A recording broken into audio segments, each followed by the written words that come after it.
जय मसीह की दोस्तों। बेहद स्वागत आपका एक और नई वीडियो में। और बेहद स्वागत आप सब लोगों का प्रभु यीशु मसीह के नाम से।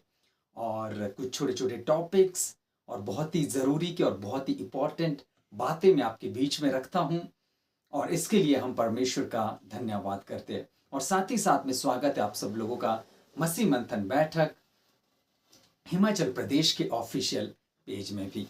अगर पेज पे नए हैं तो ज़रूर ज़रूर मेरे पेज को आप फॉलो करें, वीडियो को शेयर करें और दूसरों तक ज़रूर पहुंचाएं, क्योंकि बहुत ही अद्भुत बातें हम आपके बीच में रखते हैं। हमारा मकसद सोशल मीडिया पर आकर किसी तरह का कोई पैसा कमाना नहीं है, और ना ही आपसे किसी तरह का कोई पैसे की डिमांड करना।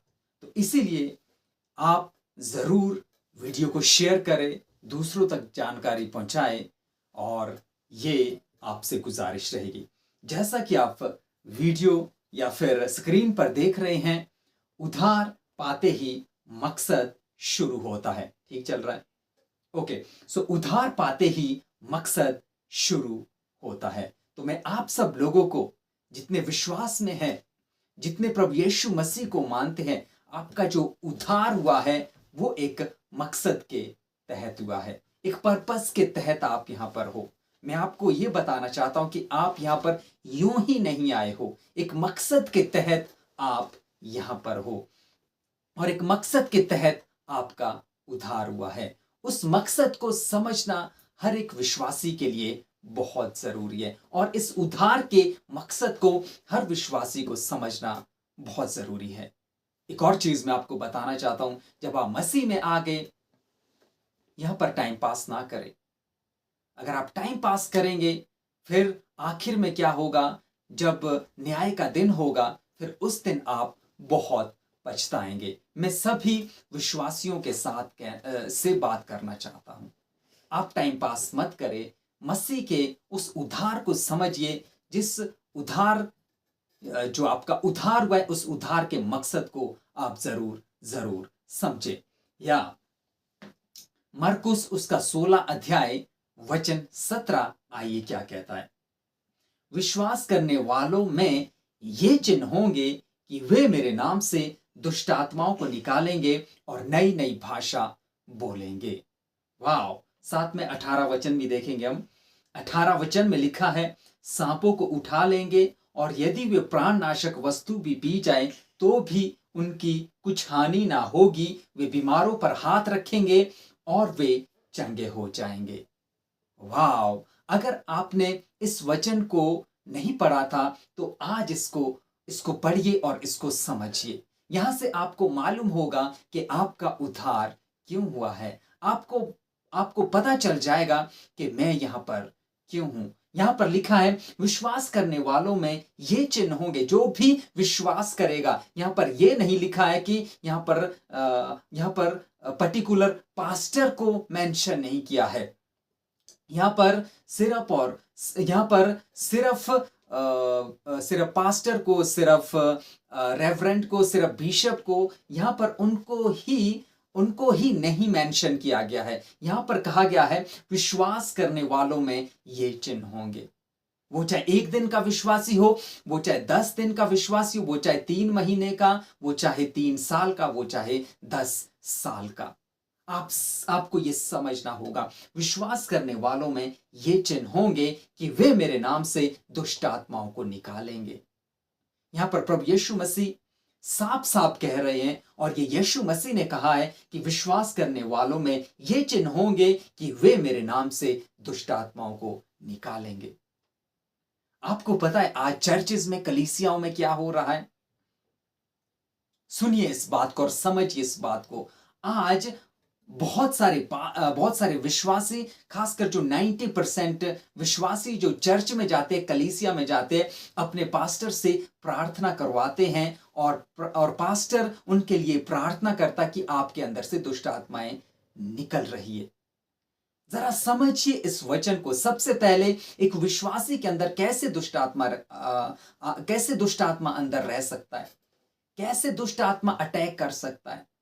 ये संभव है ही नहीं है। तो इसको आपको समझना होगा। विश्वास करने वालों में ये चिन्ह होंगे कि वे मेरे नाम से दुष्ट आत्माओं को निकालेंगे। आप सोशल मीडिया पर देख रहे होंगे, आपने सोशल मीडिया पे देखा होगा, वो यूट्यूब है, वो फेसबुक है, बहुत सारी वीडियोस आपके सामने आती है और आप देखते होंगे कि एक पास्टर दूसरे विश्वासी के लिए प्रार्थना कर रहा और कह रहा कि आपके अंदर से दुष्ट आत्मा निकल रही है। तो ये क्या चल रहा है, जरा सोचिए। एक विश्वासी के अंदर दुष्ट आत्मा नहीं आ सकता और ना ही एक विश्वासी के अंदर दुष्ट आत्मा रहता है। तो इस वचन को समझिए। वचन यहां पर क्या कह रहा है? विश्वास करने वालों में ये चिन्ह होंगे कि वे मेरे नाम से दुष्ट आत्माओं को निकालेंगे। या तो सबसे पहले तो दुष्ट आत्मा आपके अंदर नहीं होगी। इवन आपके पास लाइसेंस है कि आप दुष्ट आत्माओं को निकाल सकते हैं। आपके पास को लाइसेंस है, आपके अंदर दुष्ट आत्मा वास नहीं कर सकती। मैं एक विश्वासी की बात कर रहा हूं।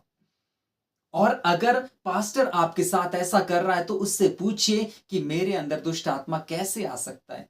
मैं तो एक विश्वासी हूं, जबकि यीशु मसीह मेरे अंदर वास करता है। तो एक विश्वास करने वालों में ये चिन्ह होंगे कि वे मेरे नाम से दुष्ट आत्माओं को निकालेंगे, वे नई नई भाषा बोलेंगे। ये नई नई भाषा क्या है? ये राबा राबा शाबा शाबा नहीं है। ये नई नई भाषा क्या है? ये ग्लोसा है, ये अर्थली लैंग्वेज है। अगर उस जमाने के उस दौर की बात करें तो जब पास्टर्स को दूसरे एरियाज में जाना हो, वहां पर प्रचार करना हो, तो वहां की भाषा में उनको प्रचार करना होता था। तो उस नई नई भाषा में कौन मदद करता था, कौन देता था? वो पवित्र आत्मा देता था। अगर आज की बात करें, आज बहुत सारे ट्रांसलेटर ऑलरेडी है, बहुत सारे इंटरप्रेटर ऑलरेडी है। आप गूगल में जाइए, जो भी आपको भाषा चाहिए उसमें आप बात कर सकते हैं और वो उसका ट्रांसलेशन आपको मिल जाएगा। लेकिन उस दौर में ये चलता था। लेकिन आज चर्च में और कलीसिया में क्या चल रहा है? राबा राबा शाबा शाबा, इसको उन्होंने मान लिया है नई भाषा को, जो कि जिब्रिश है, जो कि अर्थली लैंग्वेज नहीं है, जो कि टोटल बकवास है। आगे लिखा है, सांपों को उठा लेंगे और यदि वे प्राणनाशक वस्तु भी पी जाए तो भी उसकी कुछ हानि ना होगी। ये प्राणनाशक वस्तु क्या है? ये ब्लैक मैजिक जो होता है उससे रिलेटेड ये चीजें हैं। वो सांपों को उठा लेंगे, ये ब्लैक मैजिक से रिलेटेड है। वे बीमारों पर हाथ रखेंगे और वे चंगे हो जाएंगे। लेकिन आज क्या हो रहा है? आज चर्चिस कलीसियाएं बीमार पड़ी हुई है सर। बाइबल क्या कह रही है? विश्वास करने वालों में तो ये चिन्ह होंगे कि वे दुष्ट आत्माओं को निकालेंगे, नई नई भाषा बोलेंगे, सांपों को उठा लेंगे, वो बीमारों पर हाथ रखेंगे और बीमार चंगे हो जाएंगे। लेकिन आज विश्वासी चर्च जा रहा है और चर्च में जाकर वो क्या कर रहा है? पास्टर से हाथ रखवाता है और अपनी चंगाई की भीख मांगता रहता है। मैं आपको बताना चाहता हूं कि यीशु मसीह ने कहा कि विश्वास करने वालों में ये चिन्ह होंगे कि वे बीमारों पर हाथ रखेंगे और वे चंगे हो जाएंगे। तो आप क्यों बीमार पड़े हो? आप खुद प्रार्थना करें। आपके पास वो लाइसेंस है, आप यीशु मसीह के नाम से जो भी मांगेंगे वो आपको देगा। या तो समझिए इस कॉन्सेप्ट को और समझिए अपने उद्धार के मकसद को। यह है उद्धार का मकसद। उद्धार जिसका हो गया, जिसने विश्वास कर लिया, उसके अंदर क्या चिन्ह होंगे? वे दुष्ट आत्माओं को निकालेंगे, वे नई नई भाषा बोलेंगे, कौन सी? ग्लोसा, जो समझ में आने वाली भाषा है, और सांपों को उठा लेंगे। यदि वे प्राणनाशक वस्तु भी पी जाए तो भी उनकी कुछ हानि ना होगी। वे बीमारों पर हाथ रखेंगे और वे चंगे हो जाएंगे। तो इस कॉन्सेप्ट को समझिए, इस कॉन्सेप्ट को समझिए। और एक वचन पढ़ेंगे, या ये वाला मरकुस उसका 16 अध्याय वचन 20 क्या कहता है? और उन्होंने निकलकर हर जगह प्रचार किया। वाह! उन्होंने निकलकर हर जगह प्रचार किया। किन्होंने निकलकर? विश्वास करने वालों ने, जिन्होंने विश्वास किया, जिनका उद्धार हो गया, उन्होंने क्या किया? उन्होंने निकलकर हर जगह पर प्रचार किया। तो आज चर्चेज, मैं आपसे पूछना चाहता हूं, खासकर वो 90% लोग जो पास्टर के पास जाते हैं प्रार्थना करवाने, जो पास्टर के ऊपर डिपेंड है, मैं उनसे कहना चाहता हूं, आपका ये मकसद है। उन्होंने निकलकर हर जगह प्रचार किया। ये एक विश्वासी एक विश्वासी का मकसद होना चाहिए। ये एक विश्वासी का पर्पस होना चाहिए। या और प्रभु उनके साथ काम करता रहा और उन चिन्हों के द्वारा जो साथ साथ होते थे वचन को दृढ़ करता रहा। आमीन। वाह, तो क्या है यहां पर, और प्रभु उनके साथ काम करता रहा। देखिए, प्रभु उसके साथ काम करेगा जो काम करेगा। अगर आप टाइम पास करेंगे तो फिर परमेश्वर आपके साथ काम नहीं करेगा। प्रभु यीशु मसीह उसके साथ काम करता है जो काम करता है। या समझिए इस बात को, अगर आप टाइम पास कर रहे, उसके काम को नहीं कर रहे, अपनी मर्जी वाला जीवन जी रहे हैं, आपको मसीहत से कोई लेना देना नहीं, जबकि आप मसीहत में आ गए, उसके बाद आपका कोई लेना देना नहीं है, तो फिर परमेश्वर आपके साथ क्यों काम करेगा? तो जरा सोचिए और समझिए इस बात को। और जो चिन्हों के द्वारा द्वारा जो साथ साथ होते थे वचन को दृढ़ करता रहा। आमीन। और वचन कैसे दृढ़ होता है? जब चिन्ह और चमत्कार होते हैं, और भी मजबूत होता है। या जैसे बाइबल में कहा है कि अगर आप बीमारों पर हाथ रखेंगे चंगे हो जाएंगे, मतलब कि ये वचन में कहा गया है, और वचन और भी दृढ़ होता जाता है और भी मजबूत होता जाता है।